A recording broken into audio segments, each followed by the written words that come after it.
ఉగ్ర దాడి ఘటన జరిగిన తర్వాత గత 15-20 రోజులుగా భారత్ పాక్ మధ్య జరుగుతోన్న వాతావరణం పూర్తిస్థాయి యుద్ధానికి వెళ్ళిపోయి ఇక నెక్స్ట్ లెవెల్కి వెళ్లే ముందుగా బ్రేక్ పడింది. ఎందుకు బ్రేక్ పడింది అనే దానికి రకరకాల ఊహాగానాలు, రకరకాల ప్రచారాలు. సరే, ఇక సోషల్ మీడియాలో అయితే చెప్పక్కర్లేదు. దేశభక్తి అందరికీ ఉండాలి, సహజం, అది భారతీయులు అన్న వాళ్ళకి. కానీ దాన్ని చూపించాల్సింది సోషల్ మీడియాలో వీరత్వం, సోషల్ మీడియాలో యుద్ధం చేయడం వల్ల ఉపయోగం ఉండదు. అలానే బార్డర్కి వెళ్ళి యుద్ధం చేయమని చెప్పట్లేదు. అక్కడ సుశిక్షితులైన బ్రహ్మాండమైన త్రివిధ దళాలున్నాయి. వారి తాలూకా సామర్థ్యాన్ని, సమర్థతను, భారత అత్యాధునిక ఆయుధ టెక్నాలజీ తాలూకా గొప్పతనాన్ని సరిగ్గా 4 రోజుల్లో పాకిస్తాన్తో పాటు ప్రపంచానికి చూపించేశాయి.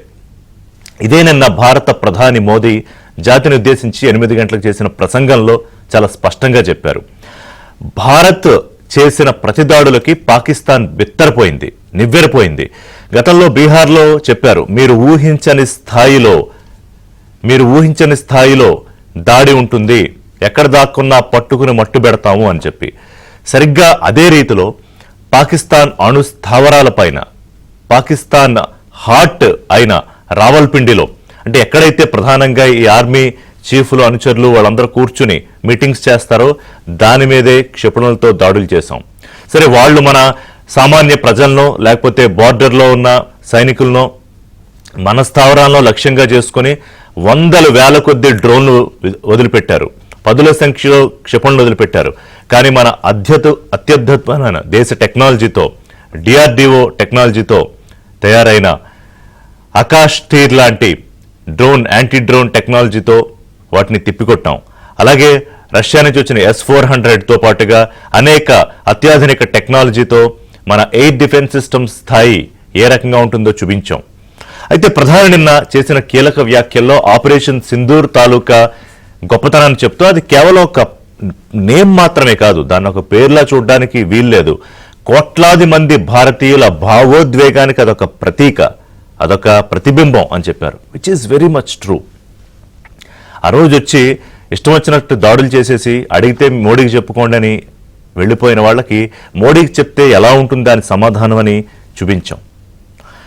సో పహల్గామ్ ఉగ్రదాడి ఘటన తర్వాత భారత్ ప్రళయ భీకర దాడులు తట్టుకోలేక కాల్పుల విరమణ పేరుతో DGM-1 సంప్రదించింది పాకిస్తాన్. అంటే కాళ్ల బేరానికి వచ్చింది పాకిస్తాన్. దీనికి రకరకాల అర్థాలు చెప్తున్నారు. సరే, ట్రంప్ గురించి కూడా మాట్లాడతాను, ఆయన ఏమన్నాడు ఏంటనేది. ముఖ్యంగా ఏంటంటే, ఇక ఇంకొక రోజు 2 రోజుల్లో కనుక భారత్ కనుక ఇదే స్థాయిలో దాడులు చేస్తే పాకిస్తాన్ పని అయిపోతుంది. ఎందుకంటే వాళ్ళు చూపించే అణుబాంబు ఆటలు, ఆ బూచిని కూడా మనమే లెక్క చేయలేదు. నేను ఇంతకుముందు చాలాసార్లు చెప్పాను, this is new era of warfare, this is new India అని చెప్పినట్టుగానే వాళ్ళ మీద తిప్పికొట్టాం.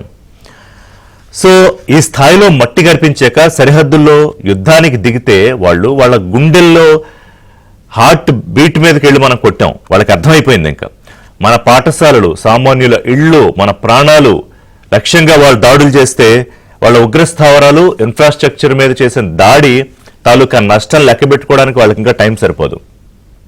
అసలే దుర్భరమైన పరిస్థితుల్లో ఉంది పాకిస్తాన్, దానికి పైగా ఈ దాడులు. సరే, ఇంక అంతర్గతంగా అటు బలూచిస్తాన్ ఆర్మీయో, తెహ్రీకే తాలిబాన్ ఆ దాడులు తట్టుకోలేని పరిస్థితి. అంటే ఇంకా ముప్పేట దాడులు, ముఖ్యంగా ఇంకా భారత్ కనుక తీవ్ర రూపం దాలిస్తే మన పని అయిపోయిందని పాకిస్తాన్కి అర్థమైపోయింది. సో అలాగే ఇంకొక విషయం చాలా స్పష్టంగా చెప్పారు మోదీ, పాక్తో చర్చలంటూ ఉంటే అది 2 అంశాల మీద. ఒకటి ఉగ్రవాద నిర్మూలన, రెండోది పాక్ ఆక్యుపైడ్ కాశ్మీర్. ఈ రెండింటి మీద తప్ప వేరే అంశం మీద చర్చలకు ఆస్కారం లేదు. అలాగే ఈ చర్చలకు సంబంధించి మరో 3వ పార్టీ ఏ మధ్యవర్తితో మాకు అక్కర్లేదు. ఇప్పుడు మోడీయే కాదు, గతంలో కూడా మౌనముని అన్న మన్మోహన్ సింగ్ కూడా ఈ ఒక్క విషయంలో మాత్రం చాలా స్పష్టంగా నోరు విప్పి మాట్లాడేవారు. We don't want any other party's intervention in the issue of Pak occupied Kashmir అని చాలా స్పష్టంగా చెప్పారు. సో ఇక దాని నుంచి ఎలా బయటపడాలి, భారత్ పాక్ చేసిన నష్టం మీద అని ఆలోచించి 10వ తేదీ మధ్యాహ్నమే పాక్ సైన్యం మన DGM-1 సంప్రదించింది. తమ వైపు నుండి ఎటువంటి ఉగ్రవాద కార్యకలాపాలు, సైనిక దాడులు ఉండవని చెప్పిన తరువాత మాత్రమే మనం కన్సిడర్ చేశామనే విషయాన్ని చాలా స్పష్టంగా ప్రధాని మోదీ స్పీచ్లో తేటతెల్లం చేశారు. అలాగే ఇంకొక విషయం చెప్పారు, ఉగ్రవాదము చర్చలు, ఉగ్రవాదము వాణిజ్యము, ఒకేసారి సాధ్యం కావు. అంటే ఏంటి? మీరు టెర్రరిజాన్ని ప్రోత్సహిస్తున్నంతసేపు మేము మీతో చర్చించాం. మీరు టెర్రరిజాన్ని ప్రోత్సహిస్తున్నంతసేపు, ఆ విషనాగుని పెంచుతూ మీరు వాళ్ళు ఒకటే మమేకం అయినంతసేపు మేము మీతో వాణిజ్యం చెయ్యం. అంటే భారత్తో ఎటువంటి సంబంధ బాంధవ్యాలు ఉండబోవు. అలాగే ఇప్పుడు ఆపింది కేవలం కాల్పుల విరమణ మాత్రమే. సింధు వాటర్ ట్రీటీకి సంబంధించిన ఒప్పందం నిలుపుదల అలాగే ఉంది. అలాగే దౌత్యపరంగా తీసుకున్న నిర్ణయాలు ఇంకా రోల్అవుట్ చేయలేదు. ఓకే, ఇక ఇరు దేశాల మధ్య అణుయుద్ధాన్ని నిలువరించేస్తామని ట్రంప్ ప్రకటించేసేశారు. యుద్ధాన్ని ఆపితే ఇరు దేశాలతో బోలెడు వాణిజ్యం చేస్తామని ఏదైతే చెప్పారో అది పచ్చి అబద్ధం. అది పచ్చి అబద్ధం. ఎందుకు ట్రంప్ అబద్ధం చెప్పారు? అది మాట్లాడాలి. దీని మీద ప్రశ్నలు చాలా ఉన్నాయి. దానికి నిన్న సందర్భం కాదు కాబట్టి మోడీ మాట్లాడలేదు. మరో సందర్భంలో మాట్లాడితే మాట్లాడొచ్చు. ఎందుకంటే మనకి 3 స్థాయిల్లో అమెరికా మనతో మాట్లాడింది. మార్క్ రుబియో మాట్లాడారు విదేశాంగ మంత్రి, మన విదేశాంగ మంత్రితో. అలాగే జేడీ వ్యాన్స్ మాట్లాడారు. అలాగే అజిత్ దోవల్ స్థాయిలో చర్చలు జరిగాయి. కానీ ఎక్కడ ఈ వాణిజ్యం అన్నది ఏం రాలేదు. అసలు వాణిజ్యం కోసం మనం భావోద్వేగాలను ఏం పణంగా పెట్టాం. భారత్ ఆ విషయంలో చాలా స్పష్టం. మరి ఎందుకు అమెరికా అధ్యక్షుడు ఈ మాట మాట్లాడారు? అది కూడా మాట్లాడుకుందాం. అలాగే ఓవరాల్గా ఏంటంటే ఒక క్లియర్ ఇండికేషన్ పంపించేశారు ప్రధానమంత్రి. మీరు ఒక్క ఉగ్రదాడి ఘటనకి పాల్పడినా అది భారత్ మీద యుద్ధ ప్రకటనతో సమాధానం, దానికి సమానం, దానికి అంతే స్థాయిలో, అంతకు మించిన స్థాయిలో భారత్ నుంచి తిరిగి మీకు బదులుంటుంది అని. మరి అది పాక్కి అర్థమైందా? మోదీ సందేశం అర్థం చేసుకోగలరా? చాలా స్పష్టమైన సందేశం పంపించారు ప్రధాని మోదీ. ఉగ్రవాదులు, వారికి ఆశ్రయమిచ్చే ప్రభుత్వాల్ని మేము వేరువేరుగా చూడట్లేదు. అలాగే అణ్వస్త్ర బెదిరింపులతో మీరు ఆడే ఆటలు కూడా ఇంక మేము సహించబోము అని చెప్పి. డాక్టర్ జయప్రకాష్ నారాయణ గారు రాజ్యాంగ విదేశీ వ్యవహారాల నిపుణులు, రిటైర్డ్ ఐఏఎస్ అధికారి. నల్లమోతు చక్రవర్తి గారు ప్రముఖ విశ్లేషకులు, బార్డర్ అఫైర్స్ నిపుణులు. నమస్కారం డాక్టర్ జేపీ గారు, నల్లమోతు చక్రవర్తి గారు. సార్ జేపీ గారు మ్యూట్. సార్, సందేశం అంటే ఉగ్రవాదము చర్చలు, ఉగ్రవాదం వాణిజ్యం ఒకేసారి సాధ్యం కావు. ఒకే చోట నీళ్లు రక్తం ప్రవహించవు. ఆపరేషన్ సింధూర్ కేవలం పేరు మాత్రం కాదు, కోట్ల మంది భారతీయుల భావోద్వేగం. మీరు పూచిక పుల్లతో కొడితే మేము దేంతో కొడతామో చూపించాం గత 4 రోజుల్లో అనేది ప్రధాని ఇచ్చిన సందేశం. ఇది పాకిస్తాన్కి అర్థమైందా సార్? అర్థమయ్యే అవకాశం ఉందా? పాకిస్తాన్ పాలకవర్గాలు ఇవాళ కాదు, చాలా కాలం నుంచి ఉగ్రవాదాన్ని ఒక వ్యూహంగా తీసుకుని అలవాటైంది. అటు ఆఫ్ఘాన్ విషయంలో కానీ, ఇటు భారత్ విషయంలో కానీ. చివరికి ప్రధానమంత్రి గారు చెప్పినట్లుగా వాళ్ళు కూడా దానికి బలవుతున్నారు. వాళ్ళ ప్రజలు నాశనం అవుతున్నా, వాళ్ళ ఆర్థిక పరిస్థితి క్షీణిస్తున్నా వాళ్ళకి పెద్దగా లెక్కలేదు పాలకవర్గాలకు. ఎందుకంటే అక్కడ ప్రజలకు జవాబుదారీగా ఉండాలి, ప్రజల భవిష్యత్తు ఆకాంక్షించాలన్న కోరిక కంటే ఆధిపత్యంలో ఉండాలి, దేశాన్ని ఎల్లకాలం వేలాలి అని చెప్పనేది కనిపిస్తుంది. ఎందుకంటే సైన్య ఆధీనంలో ఉన్నటువంటి రాజకీయంలో కూడా బోళ్ళని లోసుకులు. మరి అక్కడ ప్రజల్లో విపరీతం ప్రజాదరణ ఉన్నటువంటి ఇమ్రాన్ ఖాన్ జైల్లో పెట్టారు. ఆయన అనుచరులు దాన్ని కూడా ప్రజాస్వామ్యం అని చెప్పిన దాన్ని మళ్లీ మళ్లీ కూలీ చేశారు. ఈ నేపథ్యంలో మనం ఈ పరిస్థితి చూడాలి. కాబట్టి ఖచ్చితంగా పాకిస్తాన్ పాలకవర్గాలకి తొందరపడి మళ్లీ ఉగ్రవాదాన్ని భారతదేశంలో ప్రోత్సహించే ప్రయత్నాన్ని కొంచెం గండి పడుతుంది, కానీ పూర్తిగా పోతుంది అనుకోలేం. ఎందుకంటే భారత్ అనే బూచిని చూపెట్టకుండా ఉన్నట్టయితే పాకిస్తాన్ లో పాలకవర్గాలు మనుగడ సాగించలేవు. ఎప్పుడైతే వాళ్ళ దేశ భవిష్యత్తు, వాళ్ళ ఆర్థిక వ్యవస్థ, వాళ్ళ పిల్లల భవిష్యత్తు, ఆ దేశం ఎదగటం అది ప్రధాన లక్ష్యాలు కాకుండా ఉన్నాయో, ప్రజలు ఏదో రకంగా లోపరుచుకోవాలని చెప్పంటే భారత్ అనే బూచిని చూపెట్టాలి, మతత్వాన్ని చూపెట్టాలి, ఉగ్రవాదాన్ని రెచ్చగొట్టాలి. అయితే ఉగ్రవాదం ఒక్కరో అంతం కాకపోయినా కూడా ఖచ్చితంగా మనం ధీటుగా సమాధానం చెప్పకపోయినట్లయితే అది అలా పెరుగుతూనే ఉంటుంది. అంచేత నేను ముఖ్యంగా ప్రజలకి ప్రేక్షకులు చెప్పదలుచుకుంది ఏంటంటే, ఇప్పటికే ఉగ్రవాదం అంతమంది అనుకోవద్దు. ఒక తరం కాలం మనం పోరాటం చేయాలి. అడపదడప చూస్తున్నాం. ఎందుకంటే ఆధునిక యుగంలో కొందరు మూర్ఖులు, కొద్దిమంది ఉన్మాదులు చాలు ప్రజా జీవనాన్ని ఒక దేశంలో కానీ ప్రపంచంలో కానీ అలకల్లోలం చేయాలని చెప్పంటే ఆ ప్రయత్నం కొనసాగుతూనే ఉంటుంది. కానీ మనం దానికి బోల్తా పడి మనం పొద్దు నుంచి సాయంత్రం దాకా దాని మీద దృష్టి పెట్టి యుద్ధం చేద్దామని చెప్పనుకుంటే పాకిస్తాన్ సర్వనాశనం కావచ్చు, కానీ మన లక్ష్యం మన బిడ్డల భవిష్యత్తు, మన దేశ భవిష్యత్తు, మన ప్రజల ఆదాయాలు. సో అదే ఇప్పుడు ప్రధాని చెప్పినట్టు జేపీ గారు మీ వాయిస్ ఆగింది. అంటే యుద్ధం మన మార్గం కాదు. జేపీ గారు, I'm not getting your voice. JP గారు మ్యూట్లోకి వెళ్ళింది. రైట్, ఒకసారి ప్లీజ్ టాక్ టు జేపీ గారు. ఈ లోపు చక్రవర్తి గారు, సో యుద్ధం మన మార్గం సార్ వినపడుతోందా జేపీ గారు? సార్ అది మ్యూట్లోకి వెళ్ళింది, ఒకసారి చెక్ చేయండి.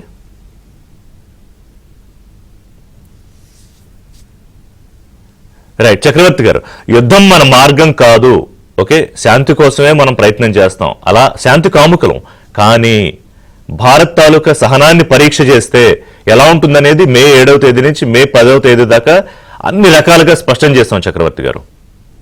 సో ఇది క్లియర్గా అర్థమైన తర్వాతే ప్రధాని చెప్పారు కాళ్ల బేరానికి వచ్చింది పాకిస్తాన్ అని. సో కాళ్ల బేరానికి ఇప్పుడు అవసరం కోసం వచ్చింది అమెరికా, లేకపోతే ఇతర దేశాలు తనకు కలిసి వచ్చే దేశాలతో సరే భారత్కో మాట చెప్పించుకుని మా మీద దాడులు చేయకుండా ఆపించండి అని. సరే ట్రంప్ దానికి ఏదో వేరే చెప్పారనుకోండి, దాని గురించి మాట్లాడతా. కానీ పాకిస్తాన్ని నమ్మొచ్చా? పాకిస్తాన్ వైఖరి ఇది కాదు. పాకిస్తాన్ వైఖరి ఎలా ఉంటుందో మనం అనేక సందర్భాల్లో చూసాం. రైట్ సార్, జేపీ గారు, సార్ పాకిస్తాన్ని నమ్మొచ్చా అనేది వాళ్ళు చాలా మంది అనుమానం. ఇప్పుడు చాలా కాలం నుంచి ఈ ఇలాంటి అంశాల మీద రొనాల్డ్ రేగన్ అనుకుంటాను ఒక మాట చెప్పారు, ట్రస్ట్ బట్ వెరిఫై. నమ్మాలి కానీ పూర్తి నమ్మకంగా ఆధారపడకూడదు, గుడి నమ్మకం ఆధారపడకూడదు, వెరిఫై చేయాలి. కాబట్టి వాళ్ళ మాటల కంటే చర్యల మీద మనం దృష్టి ఎక్కువ పెట్టాలి. రెండోది, మనం మళ్ళీ ఇలాంటి చర్యలకు పాల్పడినట్టయితే లాభం కంటే నష్టం ఎక్కువ జరుగుతుంది, మనం దెబ్బతింటామన్న భయాన్ని కలగజేయాలి. ఇప్పటిదాకా మీరు ఇందాక పరిచయ వాక్యాలు చెప్పారు, ఇప్పటిదాకంటే అన్ని ఆయుధాలు ఉన్నాయని చెప్పిన వంకని చూపెట్టి భారతదేశం ప్రతిఘటిస్తే ఏమైపోతుందన్న భయాన్ని ప్రపంచం మొత్తానికి కల్పించారు పాకిస్తాన్ వాడు. మొట్టమొదటిసారిగా మన దేశం వ్యూహాత్మకంగా అణ్వాయుధానికి దాడి చేయకుండా, అణుయుద్ధానికి దాడి చేయకుండా ఖచ్చితంగా మేము దెబ్బ కొడతాము, అదే సమయంలో యుద్ధోన్మాదంతో వెళ్ళమని చెప్పని మనకు బలమైన సంకేతాన్ని ఇచ్చాం. అవును సార్, న్యూ నార్మల్ అని చెప్పాను ప్రధానమంత్రి గారు. ఆ న్యూ నార్మల్ మనం వచ్చాం. ఎందుకంటే అణ్వాయుధం లేకుండా, అణుయుద్ధం లేకుండా మనం పాకిస్తాన్ దెబ్బ కొట్టవచ్చు. అంచేత మొదటి నుంచి ఆచితూచి వ్యవహరించాం. ఉదాహరణకి 7వ తేదీన మనం ఈ మాసం 7వ తేదీన మనం సైన్యం దాడి చేసినప్పుడు ఆ ఉగ్రవాదుల స్థావరాల మీద స్పష్టంగా చెప్పాం, పౌరుల మీద గాని, ప్రభుత్వం మీద గాని, లేకపోతే పాకిస్తాన్ సైన్యం మీద గాని మేము దాడి చేయటం లేదని చెప్పని దాడి చేయాల. వాళ్ళు తొందరపడి మరి సమరోత్సవాలు ప్రదర్శించేప్పుడు మనం మళ్ళీ దాడి చేయాల్సి వస్తుంది. అది కూడా సైన్యం మీద మాత్రమే, ప్రజల మీద కాదు. అంచేత ఒక స్పష్టమైన సంకేతాన్ని ఇచ్చాం. ప్రపోర్షనేట్ గా వాళ్ళు చేసినటువంటి దుశ్చర్యలకి దానికి ప్రతిగా మా చర్యలు ఉంటాయి. కానీ మేము యుద్ధానికి మాత్రం కావాలని దిగడం లేదు, సంయమనం వ్యవహరిస్తామని చెప్పిన సామర్థ్యం కావాలి, సంయమనం కావాలని చెప్పినది. ఆ సంకేతాన్ని అయితే ఇచ్చాము. ఎంత మేరకు వింటారన్నది వాళ్ళ ఇష్టం. మనకి తెలుగులో సామెత ఉన్నది, పోగాలను దాపునిచ్చిన వాడు మిత్రుల హితవాక్యాన్ని విండు, దీప నిర్మాణ గంధాన్ని మూర్ఖనాడు, అరుంధతి నక్షత్రాన్ని చూడడం చెప్పాను. కాబట్టి పాకిస్తాన్ తన స్వయం మనుగడ కోసం చెప్పైనా సరే పాలక వర్గాలు ముందు చూపుతూ వ్యవహరించాలి. అంతర్జాతీయ సమాజం వాళ్ళని అదుపు చేయాలి, చేస్తుందని మనం ఆశిద్దాం. ఇప్పుడు పాక్తో చర్చలంటూ ఉంటే అది ఒకటి డాక్టర్ జేపీ గారు, ఒకటి ఉగ్రవాద నిర్మూలన, 2 పాక్ ఆక్యుపైడ్ కాశ్మీర్ పై మాత్రమే. ఇది మినహా ఇక వేరే చర్చించడానికి పాకిస్తాన్తో ఏం లేదు మనకి. సో ఇప్పుడు ఆ పరిస్థితి సరిగ్గా ఉత్పన్నమైన నేపథ్యంలో మనం దీన్ని కొనసాగించడం మంచిదా, కొంత సమయం తీసుకున్న తర్వాత దీని మీద ఇనిషియేట్ చేయాలా? అంటే మీరు చెప్పే చర్చలు కొనసాగించాలా, తర్వాత చేయాలని చెప్పంటారా మీరు? అంటే ఈ చర్చలు ఇప్పుడు ఉగ్రవాద నిర్మూలనకి వాళ్ళు ఏం తీసుకుంటారు, 1, 2, 3 యాక్షన్ ప్లాన్, 2 పాక్ ఆక్యుపైడ్ కాశ్మీర్కి సంబంధించి చర్చలు, ఇది సరైన సమయం కాదా వాటికి? ఇప్పుడు మనం ఉగ్రవాదం ముందు శాంతిని కాపాడ్డాం, పాకిస్తాన్ మళ్ళీ కవింపు చర్యలకు పాల్పడకుండా, లేకపోతే కాల్పుల వివరణ ఉల్లంఘించకుండా వాళ్ళు మొదటి కొన్ని గంటలను ఉల్లంఘించారు, కానీ తాత్కాలికం అనుకుందాం. ముందు ఆ చర్యలు, ఆ తర్వాత ఉగ్రవాదాన్ని ఆపటం కోసం పటిష్టమైన చర్యలు తీసుకుంటామని విశ్వాసాన్ని కలిగించడం, అది మాటలు కాకుండా చేతల్లో. ఉదాహరణకి ఇప్పుడు ఈ ఉగ్రవాదానికి పాల్పడ్డ వాళ్ళు మరి వాళ్ళందరినీ తిరిగి పంపించాలి పాకిస్తాన్, అయితే పట్టుకుని మన దేశానికి అప్పగించాలి. గతంలో ఉగ్రవాదానికి పాల్పడిన ఎల్ఈటి ఫౌండర్ కానీ, లేకపోతే జైష్ మహమ్మద్ ఫౌండర్ కానీ ఇంకా అక్కడే ఉన్నారు, పాకిస్తాన్ లో ఉన్నారు. మరి వాళ్ళని మనకు అప్పగించి ఏర్పాటు చేయాలి, అలాగే అక్కడ స్థావరాన్ని పీకేయాలి. ఆ పటిష్టమైన చర్యలు మనకు నమ్మకం ఉండాలి. ఇవన్నీ జరిగితేనే మనం సింధు నది జలాల గురించి కానీ మరి దాని గురించి మాట్లాడచ్చు. అవన్నీ అయిన తర్వాత మరి పాక్ ఆక్యుపైడ్ కాశ్మీర్ గురించి మాట్లాడచ్చు, కానీ అది జరిగేది కాదు. పాక్ ఆక్యుపైడ్ కాశ్మీర్ గురించి చర్చలతో అది పరిష్కారం అయ్యేది కాదు. సమయం సందర్భం వచ్చినప్పుడు అయితే మన విదేశాంగ మంత్రి మళ్ళీ మళ్ళీ చెప్పినట్టుగా అదొక్కటి అప్రక్షిత అంశం, మేము ఆ దేశాన్ని ఆ ప్రాంతాన్ని స్వాధీనం చేసుకుంటామని చెప్పంటాం. ఒక తరం కాలం దాకా వేచి ఉండొచ్చు. కాబట్టి మనకు కావాల్సింది ఉగ్రవాదాన్ని అరికట్టాలని చెప్పి పటిష్టమైన చర్యలు కావాలి. దానికి మనకున్న వ్యూహం ఒకటి, పాకిస్తాన్ కనుక మళ్ళీ ఇలాంటి ప్రేరేపిస్తే గట్టి దెబ్బ, మరింత చావు దెబ్బ కలిగే ప్రమాదం ఉందని భయం కలగజేయటం. రెండోది, సింధు నదీ జలాల వివాదం విషయంలో వాళ్ళు కనుక అన్ని చర్యలు సరిగ్గా తీసుకుంటే ప్రధానమంత్రి చెప్పినట్టుగా నీళ్లు రక్తం ఒకేసారి ప్రవహించవు. రక్తం ప్రవహించకుండా అంటే ఒక నెల సంగతి ఆలోచించవచ్చు. పాత రకం కోసం తర్వాత ఆలోచించవచ్చు, కుదరటాల్సిన అవసరం లేదు. అంచేత మనం పద్ధతి ప్రకారం తప్ప ఒక్కరోజు పరిష్కారం కావు. ఆపరేషన్ లో ఫస్ట్ పార్ట్ మీరు అన్నట్టు ఉగ్రవాదుల అప్పగింత, ఉగ్రవాదుల నిర్మూలన. రెండోది, పహల్గాం దాడిలో ఎవరైతే ఉగ్రవాదానికి పాల్పడి వెళ్లిపోయారో ఖచ్చితంగా వాళ్ళు ఒకవేళ బతికుంటే అక్కడెక్కడో స్థావరం తీసుకుని ఉంటారు షెల్టర్లో, మరి వాళ్ళని కూడా అప్పగించాలి అనేది డిమాండ్ వినిపిస్తోంది. సరే, కొన్ని ప్రశ్నలు కూడా ఉన్నాయి డాక్టర్ జేపీ గారు ప్రధాని సందేశంలో, వాటిని కూడా మనం ప్రస్తావించుకోవాల్సిన ధర్మం ఉంది. ఎందుకంటే దేశం తాలూకా ప్రశ్నలు అవి కరెక్టా కాదా కూడా చర్చ. డాక్టర్ జేపీ గారు బ్రేక్ఫాస్ట్ డిబేట్ లో ఉన్నారు. సార్, మనం కొన్ని లక్ష్యాలు సాధించాం, చాలా స్పష్టంగా ప్రధాని చెప్పారు. ఒకటి, అణ్వస్త్ర బెదిరింపులు మేమేమి దానికి భయపడిపోయి వెనక్కి వెళ్ళిపోము, అది మీకు చూపించామన్నది ఒకటి. అది ఎలాగ ఉగ్రవాద శిబిరాల మీద ధ్వంసంతో పాటు వాళ్ళ హార్ట్ అనుకునే, లేకపోతే రకరకాల పార్ట్స్ ఇంపార్టెంట్ అనుకునే వాటి మీద మౌలిక సదుపాయాలపైన దాడి చేసేసాం సార్. అయితే కీలక ఉగ్రవాదుల్ని హతం చేయలేకపోయాం. అది కొంత సరే, ఇందాక మీరు అన్నట్టు మసూద్ అజారా, హఫీజ్ సయ్యద్ మనకి రిపోర్ట్స్ లేవు. అందులో హఫీజ్ సయ్యద్ అయితే కనిపిస్తూ ఉన్నాడు, అలాగే ఏవో లెటర్లు కూడా రాశాడు దీనికి ప్రతీకారం ఉంటుంది అని. రఫూక్ గతంలో కొన్ని ఉగ్రవాద దాడుల్లో పాల్పడినతను చనిపోయాడని చెప్తున్నారు. అయితే వీటితో పాటు కొన్ని ప్రశ్నలు ఉన్నాయి సార్. ఒకటి, పహల్గామ్ బాధితుల్ని పట్టుకున్నారా? ఎందుకంటే ఎక్కడున్నా పట్టుకుని శిక్షిస్తామని చెప్పారు, వాళ్ళని తీసుకొచ్చి శిక్షించాలి కదా. అంటే భావోద్వేగాలు ఉన్న సందర్భంలో సరే కొంతమంది పిచ్చి మాటలు మాట్లాడతారు, వాటిని పట్టించుకోకర్లేదు, కానీ కొన్ని శాంటిటీ ఉన్న ప్రశ్నలు ఉంటాయి, వాటి గురించి మాత్రమే మనం మాట్లాడుకుంటున్నాం. అలాగే అమెరికా మధ్యవర్తిత్వం, ట్రంపరితనంతో ఆయన ఏదైతే పడితే అది మాట్లాడుతున్నాడు ఈ వారం 10 రోజుల నుంచి. సో అసలు ఆయన మధ్యవర్తిత్వం ఏంటి, మన విదేశాంగ విధానం ఏమన్నా మారిందా అని కాంగ్రెస్ పార్టీ నాయకులు అడుగుతున్నారు. అలాగే కాల్పుర విరమణను ముందుగా ట్రంప్ ప్రకటించడం ఏమిటి అని, వీటి మీద చెప్పండి. మొట్టమొదటిది, పహల్గాం ఉగ్రవాదులను హతమార్చగలిగామన్నది.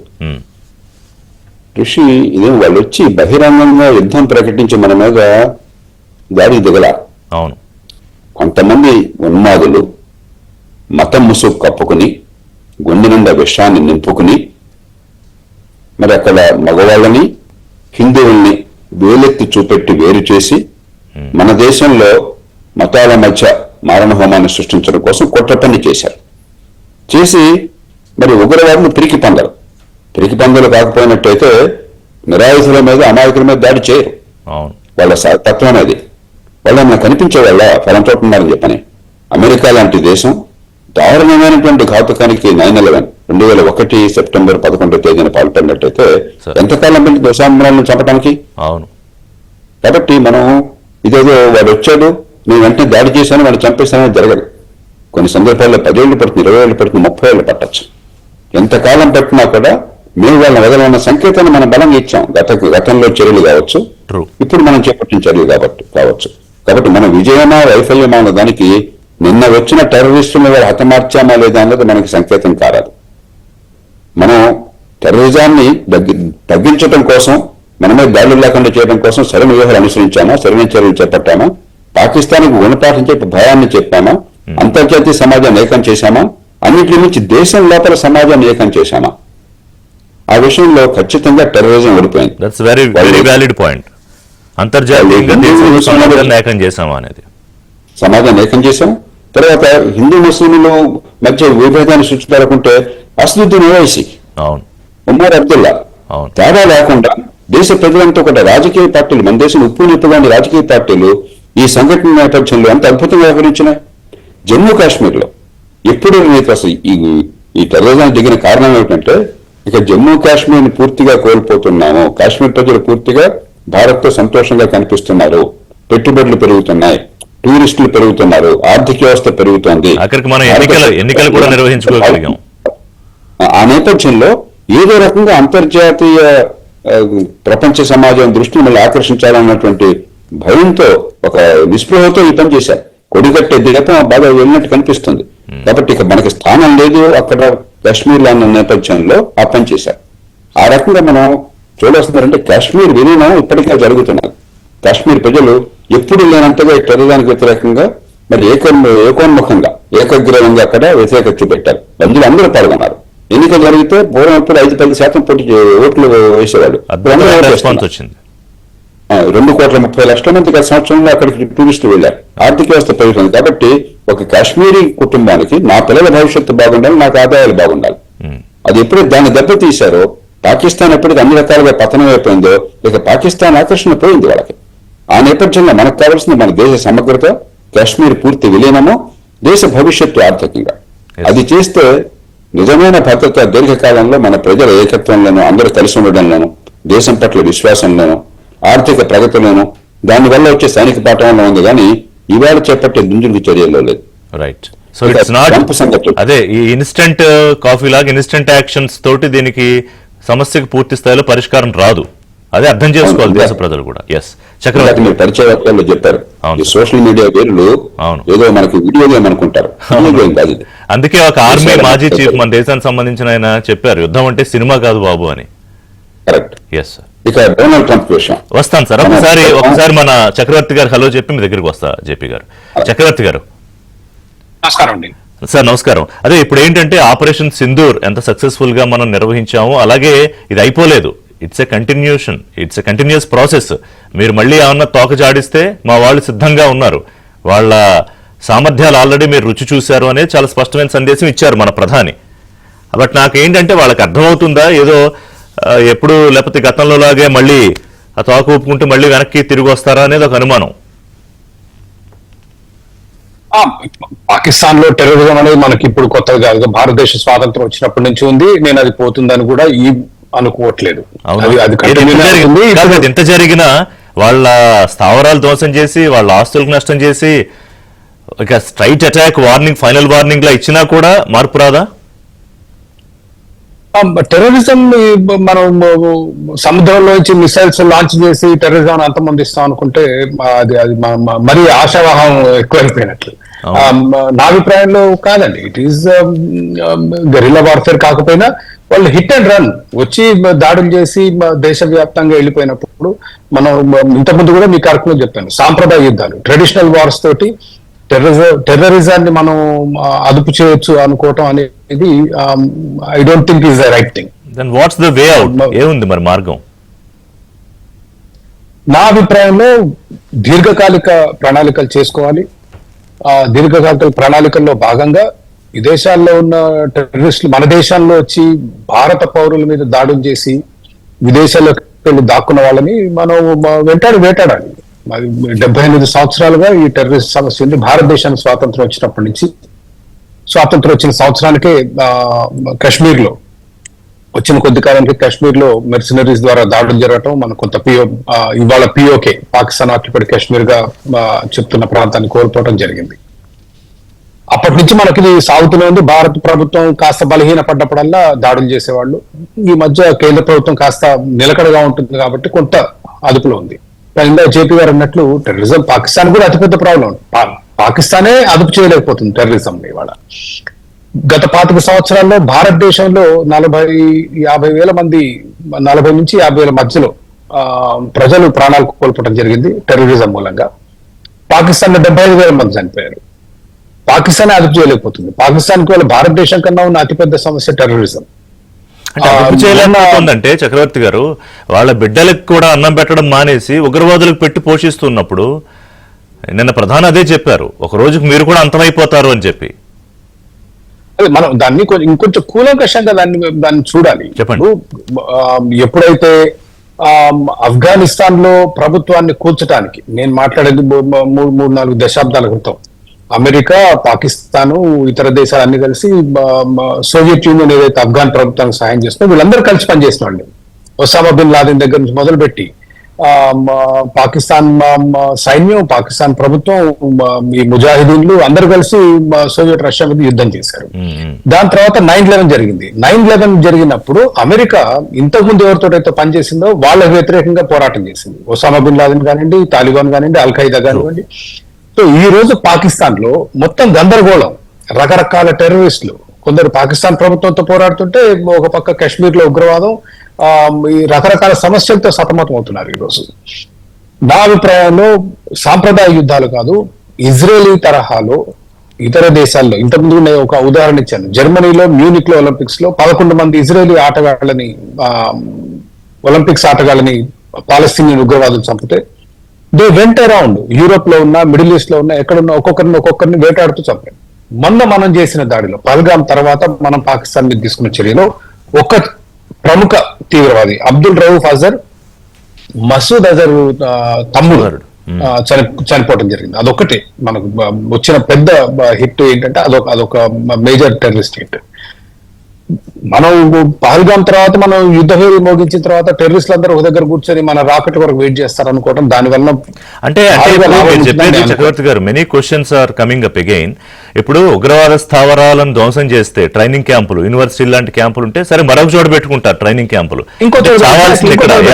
కరెక్ట్. రెండోది, ఇప్పుడు తహూర్ రాణా లాంటి వాడిని ఇక్కడికి అప్పచెప్పి తీసుకురావడానికి అదో పెద్ద తతంగం నడిచింది.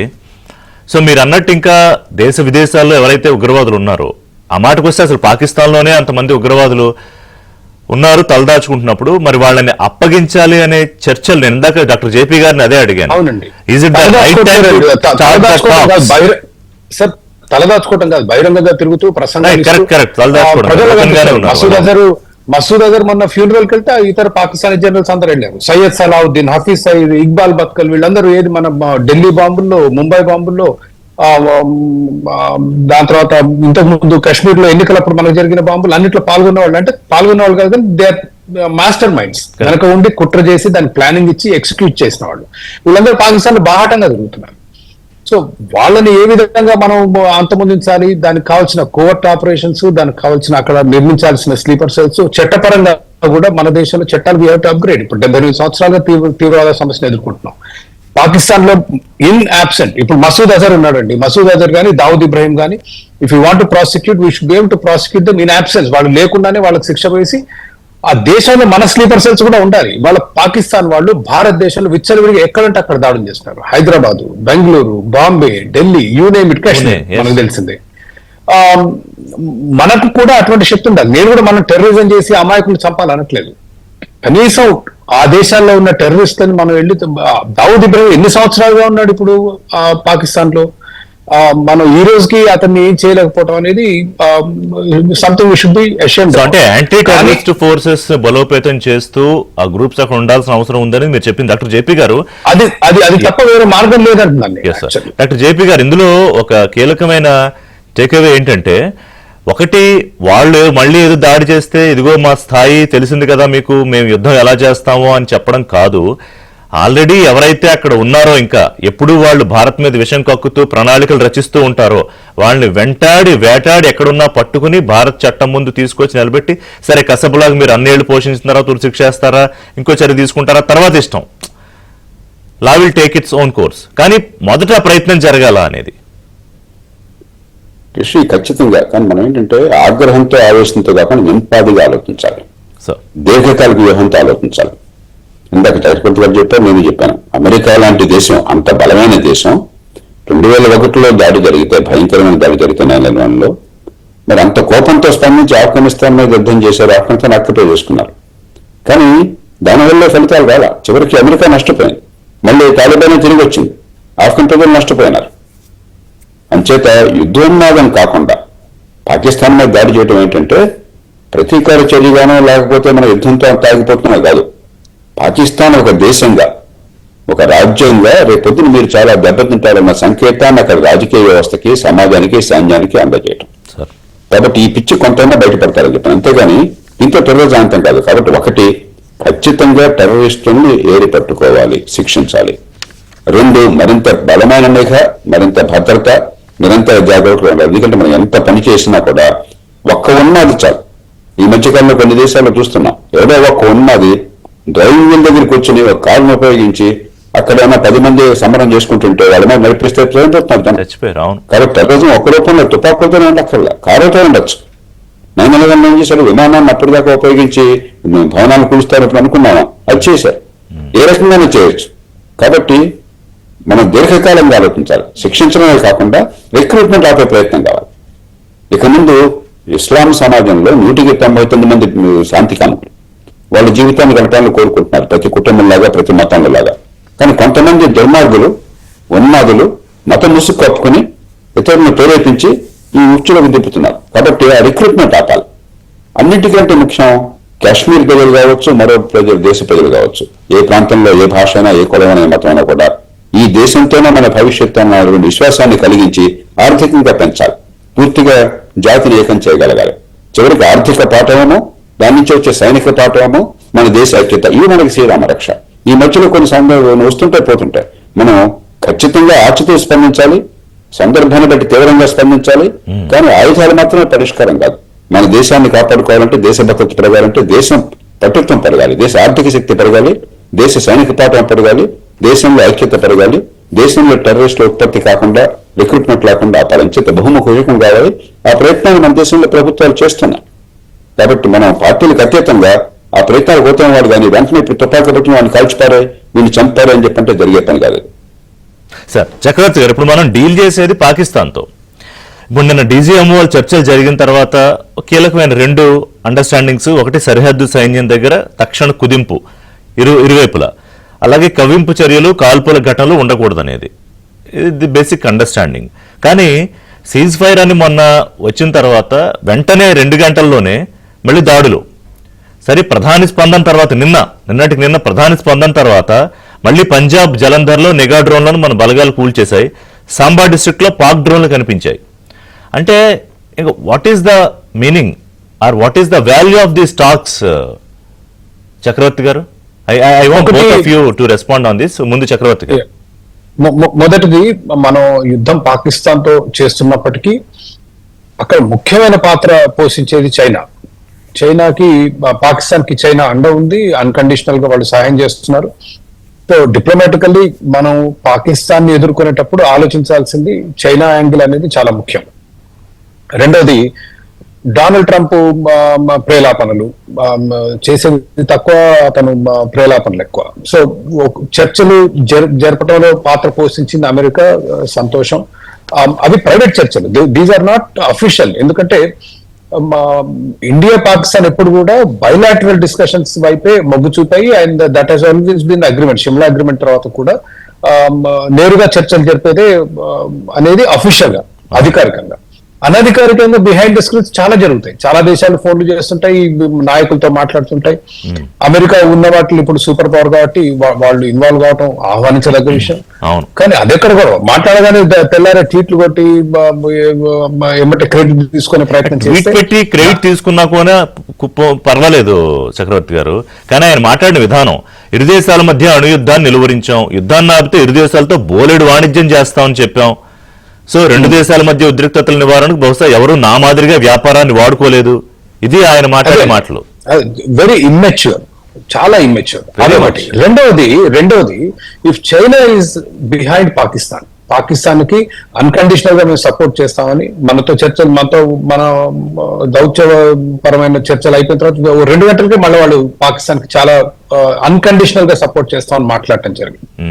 అండ్ పాకిస్తాన్ కి చైనా వార్ ప్లేన్స్ తో సహా యుద్ధ సామగ్రి చాలా సప్లై చేస్తుంది. ఆ దేశంలో చాలా పెట్టుబడులు పెట్టింది. కాబట్టి ఒప్పుకోవడానికి ధైర్యం లేదు కదా. నిన్న మళ్ళీ వాళ్ళు ఖండిస్తూ స్టేట్మెంట్ ఇచ్చింది ఏంటంటే, మేము ఎటువంటి యుద్ధ సామాగ్రి వాళ్ళకి ఇవ్వట్లేదు, తప్పుడు ప్రచారం చేస్తున్నారు మా మీద అని. కానీ అంతర్జాతీయ పత్రికలు, మీడియాల్లో చాలా స్పష్టంగా వస్తున్న వార్తలు ఏంటంటే, ఆర్టికల్స్, గత 40-50 ఏళ్లుగా చైనా యుద్ధం చేయలేదు, ఈ మధ్య డెవలప్ చేసిన టెక్నాలజీని అంతా కూడా ఈ యుద్ధంలో టెస్ట్ చేస్తోంది పాకిస్తాన్కి ఇచ్చి అని.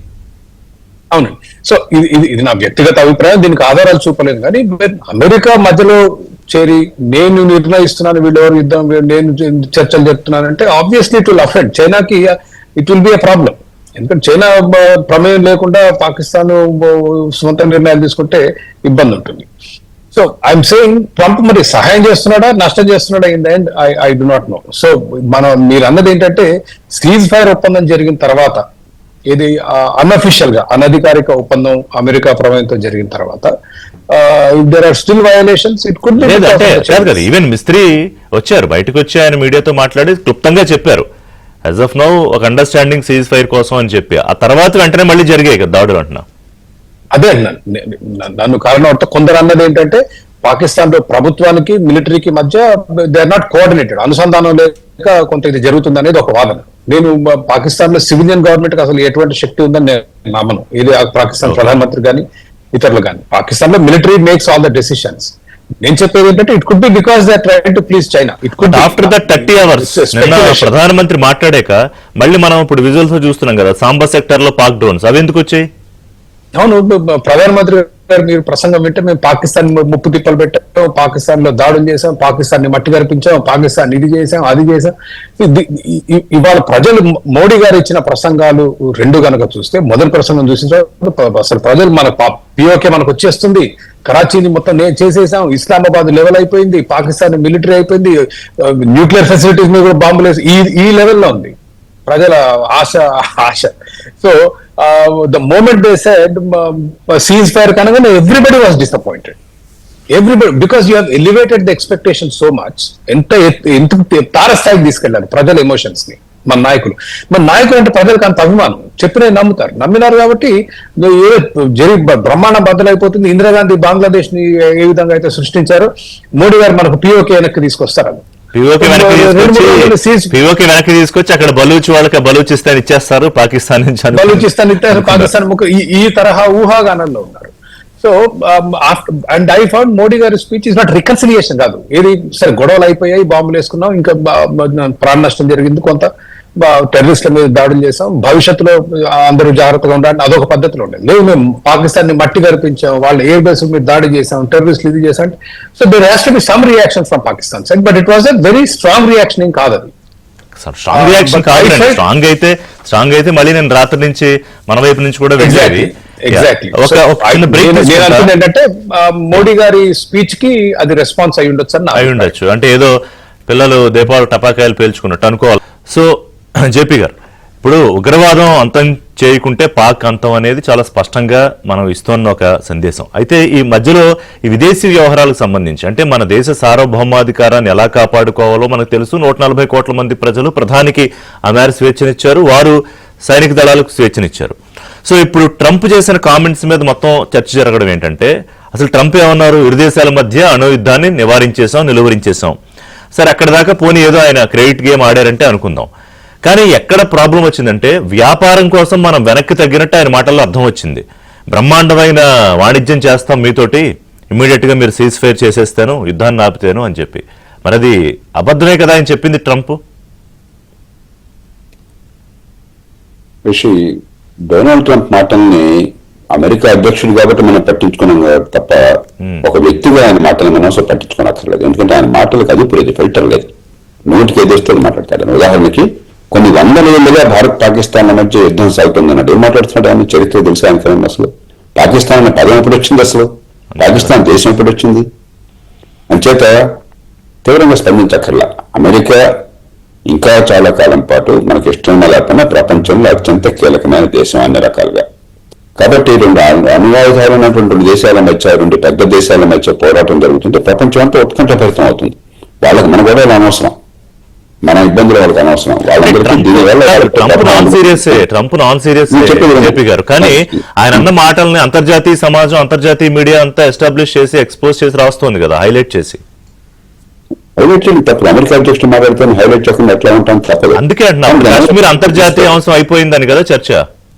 లేదు, ప్రపంచ సమాజానికి కానీ, లేదా అమెరికాలో ఉన్న పాలక వర్గాలకు కానీ, పార్టీలకు అతీతంగా నిఘా విభాగాలకు కానీ, వాళ్ళ జాతీయ భద్రతా విభాగాలకు కానీ పూర్తిగా తెలుసు భారతదేశం స్టాండ్ ఏమిటో, అంతర్జాతీయ పరిస్థితి ఏమిటో. ఈ మీద మాట్లాడుతుంటారు, దాని గురించి పట్టించుకోనక్కర్లేదు. కానీ మనం చూడాల్సింది ఏంటంటే, మీరు చెప్పిన 2వ పాయింట్ వాస్తవం. ఎందుకంటే టెర్రరిస్టులు ఎప్పుడైతే దాడికి దిగారో మనకి ఇష్టమైనా లేకపోయినా మళ్ళీ ఇంకోసారి కాశ్మీర్ అంశం అనేది మళ్ళీ ప్రపంచ దృష్టికి తీసుకొచ్చిన మాట వాస్తవం. దానికి మనం బెంబలు ఎత్తక్కర్లా. మనం అంతర్గతంగా బలం ఉన్నప్పుడు, ఆర్థికంగా పెరుగుతున్నప్పుడు, కాశ్మీర్ ప్రజలు భారతదేశంలో పూర్తిగా విలీనం అవుతున్నప్పుడు, మరి ఇక ముందు టెర్రరిస్టులు కనుక మనం రిక్రూట్మెంట్ లేకుండా చేయగలిగినట్టయితే, ఆర్థికంగా పెరిగినట్టయితే, కాశ్మీర్ విలీనానికి మరింత ఎప్పుడో గత 10 ఏళ్లుగా చేసిన చర్యలను కొనసాగించి మరింత పటిష్టం విలీనం చేసుకుంటే ఈ అంతర్జాతీయ సమాజంలో తాత్కాలిక మాటలు మనకు ఇబ్బంది కలిగించవు. ప్రపంచం మొత్తం మనకు అనుకూలంగా ఉంది. చైనా కూడా, ఇందాక మీరు మాట్లాడుతూ చక్రవర్తి గారు మాట్లాడుతూ చైనా మనకు వ్యతిరేకంగా మాట్లాడేది ఈ విషయంలో. చైనా కూడా చాలా ఆచితూచి వ్యవహరించింది ఈ విషయంలో. చైనా వాళ్ళ సమస్యలు వాళ్ళకు ఉన్నాయి. షింజియాంగ్ ప్రావిన్స్ లో కాదు, చిన్న ఎందుకు ప్రావిన్స్ చైనా చైనా హెల్ప్ చేయలేదా తన ఆయుధాలు ఇచ్చి పాకిస్తాన్ కి? అది కాదు, ఇప్పుడు అంతర్జాతీయ సంబంధాల్లో అదో సార్వభౌమ దేశం, చైనా సార్వభౌమ దేశం. వాయుధాలు ఇవ్వదు అనడానికి మన హక్కు లేదు, వారు ఇచ్చేది ఆపడు. అది పక్కన పెట్టండి. టెర్రరిజం విషయంలో ఏం చెప్పారు వాళ్ళు? మనం దాడి చేశాక కూడా 7వ తేదీన 6-7వ తేదీన భారతదేశం దాడి చేసినందుకు చింతిస్తున్నామని చాలా మైళ్ళ పదజాలం వాడారు, ఖండిస్తున్నాను మాట్లాడాల. వెంటనే తర్వాత ఏమన్నారు? టెర్రరిజానికి మేము పూర్తిగా వ్యతిరేకము, టెర్రరిజం అంతం కావాలి. 3 మాట ఏమన్నారు? ఇరుగు పొరుగు దేశాల మన అందరం కూడా సౌవిధ్య అనివార్యము. అది వాస్తవం. అది సమస్యలు ఏ వరకు పరిష్కారం చేసుకోవాలంటే చాలా ఆచితూచి వ్యవహరించింది చైనా కూడా. ప్రపంచ సమాజం ఎక్కడ భారతదేశానికి వ్యతిరేకంగా మాట్లాడాల. ఒకరిద్దరు మూర్ఖులు, ఒక ఎబ్బగాను ఇస్లామిక్ సామ్రాజ్యానికి తన అధిపతిని ఇంకా కాలిఫేట్ అనుకుంటున్నాడు కాబట్టి అజర్బైజాన్ లెక్కలేని దేశం అది. కానీ చివరికి సౌదీ అరేబియా కావచ్చు, ఎమిరేట్స్ కావచ్చు, ఇతర ఇస్లామిక్ దేశాలు కావచ్చు, యూరప్ దేశాలు కావచ్చు, మరి అమెరికా కావచ్చు, లేకపోతే చివరికి చైనా కావచ్చు, టెర్రరిజం అంతం కావాలి, టెర్రరిజాన్ని ప్రోత్సహించకూడదని స్పష్టంగా మళ్ళీ చెప్తున్నారు. భారత్ కి అంతర్జాతీయ సమాజంలో పూర్తిగా మద్దతు ఉన్నది ఈ విషయంలో. మనం అనవసరంగా ఓవర్ రియాక్ట్ రావట్లా. కాశ్మీర్ విషయం ఎవరేం మాట్లాడుతున్నా భారతదేశం అంతర్గత వ్యవహారము. కాశ్మీర్ భారతదేశంలో పూర్తి వేయలేని అందులో 370 అంతమైన తర్వాత, కాశ్మీర్ సమాజమే భారత ఎన్నికల్లో పూర్తిగా పాల్పంచుకుంటున్న తర్వాత, ఆర్థికంగా పెరుగుతున్న తర్వాత, మొత్త కంఠంతో ఉగ్రవాదాన్ని ఖండించిన తర్వాత కాశ్మీర్ ఇంకా 2 పాకిస్తాన్ దగ్గర అనుకుంటున్నవారు ఎవరో 100 మూర్ఖులుంటే దాని గురించి మనం వాళ్ళకి ఆలోచించక్కర్లేదు. చేత మనం అభద్రతతో వెళ్ళక్కర్లేదు. రైట్. మనం అంటే దీనికి కాదు, దీనికి ఒక సరైన రీతిలో ప్రధాని స్థాయిలో సమాధానం కూడా చెప్పక్కర్లేదా కనీసం ఒక ట్వీట్ రూపంలో అయినా? ఇప్పుడు మనకేంటంటే మనం నిజాయితీగా మాట్లాడుతున్నాం. డొనాల్డ్ ట్రంప్ ఇవాళ బుల్లింగ్ చైనా షాప్. సారీ, ఏ రోజు ఎప్పుడు ఏం చేస్తారో దేవుడి కనుక. ఓకే. మొన్నటి దాకా అత్యంత ప్రగాఢమైన సంబంధాలు ఉన్నటువంటి దేశాలతో, యూరోపియన్ దేశాలతో కానీ మన దేశానికి సంబంధించిన దేశాలతో కూడా ఎక్కడ నా బాగుగా ఒకరి దగ్గర బాగుకాదు, నా ఆర్థిక ప్రయోజనాల కోసం ఎవరైనా దెబ్బ కొడతామని రీతిలో వ్యవహరిస్తున్నటువంటి ఒక విచిత్రమైన వ్యక్తి. కానీ అమెరికా అధ్యక్షుడు, ఆ ప్రజలు ఎన్నుకున్నారు. అదే కదా సమస్య. ఆయన పదవి ఉన్నంతకాలం లౌక్యంగా వ్యవహరించాలి మన ప్రజలు కాబట్టి బహిరంగంగా నోట్లో ఉన్నట్టు కలపక్కర్లేదు. ఆయన ఇష్టం మాట్లాడి మనం కూడా బహిరంగ మాట్లాడాలనుకోండి, అది మనకు ప్రతిష్ట కాదు, మన ప్రయోజనం కాపాడదు. So just ignore him is the best policy, అంతేనా? బహిరంగంగా మాట్లాడక్కర్లేదు. ప్రైవేట్ గా అమెరికన్ ఎస్టాబ్లిష్మెంట్ కి మన వాదన తెలుసు, వాళ్ళతో అవసరాన్ని మాట్లాడాలి, మనం నెగోషియేట్ చేయాలి, మన బలాన్ని మనం చూపెట్టాలి తప్ప పెద్దానికి స్పందిస్తే అతనికి విచిత్రమైన మనస్తత్వం. అంచేత ప్రపంచంలో మిగతా దేశాలు కూడా చాలా జాగ్రత్తగా వ్యవహరిస్తున్నాయి అతనితో. అందరికీ తెలుసు అతనిలో ఉన్నటువంటి ముందు చూపులు ఎంత ఉందో, మరి ఎంతగా అమెరికా ప్రయోజనాన్ని దెబ్బ కొడుతున్నాడు దీర్ఘకాలికంగా. దశాబ్దాల పర్యంతం మిత్రులు ఉన్న వాళ్ళని దూరం చేసుకుంటూ ఎలా చేసుకుంటున్నాడో ప్రపంచంతో గమనిస్తుంది. మనం ప్రత్యేకంగా చెప్పనక్కర్లేదు. Right sir. చక్రవర్తి గారు ఏం చెప్తారు? ఎందుకంటే మన విదేశాంగ మంత్రితో రుబియో మాట్లాడినప్పుడు కానీ, ప్రధానితో ఉపాధ్యక్షుడు మాట్లాడినప్పుడు కానీ, సరే అజిత్ దోవల్తో మళ్ళీ విదేశాంగ మంత్రి మాట్లాడినా ఎక్కడ ఈ చర్చలు రాలేదు. వాణిజ్యం అనేది సడన్ గా మరి ట్రంప్కి ఎందుకు వచ్చింది అది అనేది మరి డాక్టర్ జేపీ గారు చెప్పినట్టు ఇంకా ఆయన ఏదో ఆయన తోచింది మాట్లాడతాడని వదిలేయాలా? ప్రపంచంలో అతిపెద్ద ఆర్థిక వ్యవస్థ అమెరికా కాబట్టి దాన్ని వాడుకొని అందరిని బెదిరిస్తున్నాడు. జేపీ గారు చెప్పినట్లు యూరోపియన్స్ ని, కెనడా, అమెరికా అసలు 2 సోదర దేశాలు, అత్యంత సౌహృద్భావ వాతావరణం ఉంది 2 దేశాలు తీసుకొచ్చి అమెరికాలో. అసలు ఆ భాష ఏంటో మనకు అర్థం కాదు. కెనడా కలిపేయమంటాడు, గ్రీన్లాండ్ ఇచ్చేయమంటాడు, ఈ పనామా కెనాల్ మాదే అంటాడు. So I don't think we can take him seriously. Okay.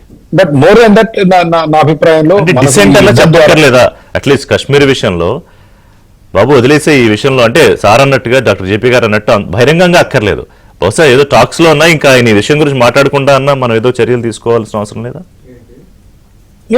డిప్లొమాటికల్లీ దౌత్యపరంగా చెప్తే చెప్పొచ్చు, దాని వలన ఏం లాభం ఉంటుందో నాకు తెలియదు. అతని ప్రవర్తన మనం దాదాపు ఇప్పుడు 8 నెలలుగా చూస్తున్నాం. ఎప్పుడు ఏమంటాడో ఎప్పుడు మారుస్తాడో తెలియదు. చైనా తోటి కూడా ఉన్న వైరం దాదాపు మళ్ళీ నార్మలైజ్ అయింది. బట్ ఒక్క విషయం అండి నేను చెప్పదలుచుకుంది బిఫోర్ వి కంక్లూడ్. ఈ యుద్ధంతో మనకు తెలిసింది ఏంటంటే యుద్ధాలు మన సైన్యాల ధైర్యం, వాళ్ళ శౌర్యత్వం అన్ని ముఖ్యం. అసలు వాటిని సెకండ్ గెస్ చేయటం, but there is no ambiguity there. కానీ రెండో అతి ముఖ్యమైన విషయం ఏంటంటే మన శక్తి, ఆర్థిక శక్తి. యుద్ధాలు ఈ రోజు ఆర్థిక శక్తి మీద ఆధారపడతాయి. పాకిస్తాన్ మనకంటే బలహీనమైన దేశం అయినప్పటికీ ఆర్థికంగా వాళ్ళకి చైనా సపోర్ట్ ఉంది. మనం ఈ రోజు చైనాతో పోలిస్తే 1/4 or 1/5 5వ వంతు ఉన్నాం యాజ్ ఎ కంట్రీ, ఒక ఎకానమీగా. మనం ఆర్థికంగా ఎదగంది, దేశాన్ని మనం గట్టిగా కాపాడుకునేటానికి ఆర్థిక శక్తి చాలా ముఖ్యం. ఈ రోజు China has become now the second super power after the United States. మన ముందే గత 30 సంవత్సరాల్లో భారతీయులు ఫోకస్ చేయాల్సింది ఏంటంటే దేశాన్ని ఏ విధంగా అభివృద్ధి చేస్తే దాని మూలంగా మనం ఆ శక్తితో మనం దేశాన్ని కాపాడుకోగలం అనేది గుర్తించాలి. ఈ రోజు మన దేశం economically we're way behind other countries. Right. So but anyway ఒక ఫైనల్ వార్నింగ్ అయితే వెళ్ళింది. ఇందాక డాక్టర్ జేపీ గారు చెప్పినట్టు మాటల్లోగా చేతల్లో కూడా కన్ను వేసి కనిపెట్టి ఉంచాలి. ప్రధానమంత్రి కూడా చెప్పినట్టు ఎటువంటి దుశ్చర్యలకు పాల్పడతారా అని. ఇప్పటికైతే మనం యుద్ధాన్ని కోరుకోము, శాంతి కాముకులము, కానీ మా మీదకి వస్తే ఊరుకోము అనేది స్పష్టమైన సందేశం పంపించాము. ఇక మీదట ఇలాగే ఉంటుంది. మీరన్నట్టుగా ఆర్థిక పరంగా ఎంత పెరిగితే అంత ఎటువంటి విపత్కర పరిస్థితులు వచ్చినప్పుడు అంతే ధీటుగా సమాధానం కూడా చెప్పొచ్చు. చూద్దాం.